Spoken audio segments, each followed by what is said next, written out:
একটি ঝরা বর্ষার রাত ছিল ঢাকায়। ২০২১ সাল। ফারহানা ঘরে একা ছিল। বাইরে টানা বৃষ্টি, ঘরে আলো আধো অন্ধকার।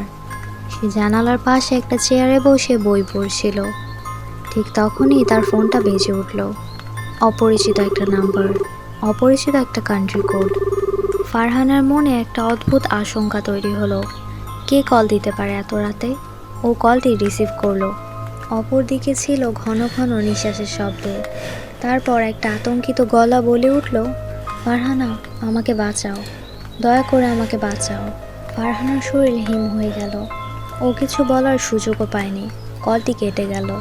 কিছু মুহূর্ত পর আবার ফোন বাজতে শুরু করলো। আবার সেই অপরিচিত নাম্বার, আবার সেই একই গলা।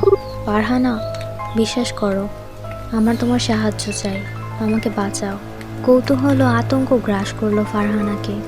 কেউ আমার নামই বা জানলো কি করে? অস্থির হয়ে ফারহানা কল ব্যাক করলো।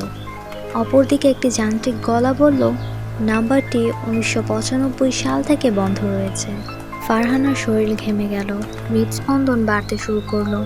ও বিশ্বাস করতে পারলো না যে ও একটা বন্ধ লাইন থেকে কল পাচ্ছে।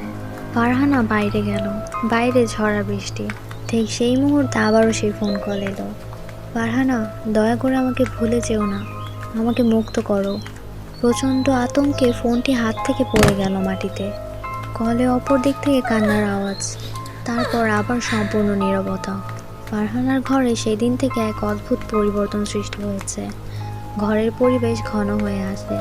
বাইরে কারো পায়ের আওয়াজ শোনা যায় এবং ফারহানার মনে হতে থাকে সেই অপরিচিত নাম্বার থেকে যে কোনো মুহূর্তে তার ফোনে আবার কল আসবে। কিছু কল অদৃশ্য জগৎ থেকে আসে, যা বোঝা অসম্ভব, কিন্তু ভুলে যাওয়াও সম্ভব নয়। এরকম আরও গল্প পেতে এখনই সাবস্ক্রাইব করে ফেলুন। ধন্যবাদ।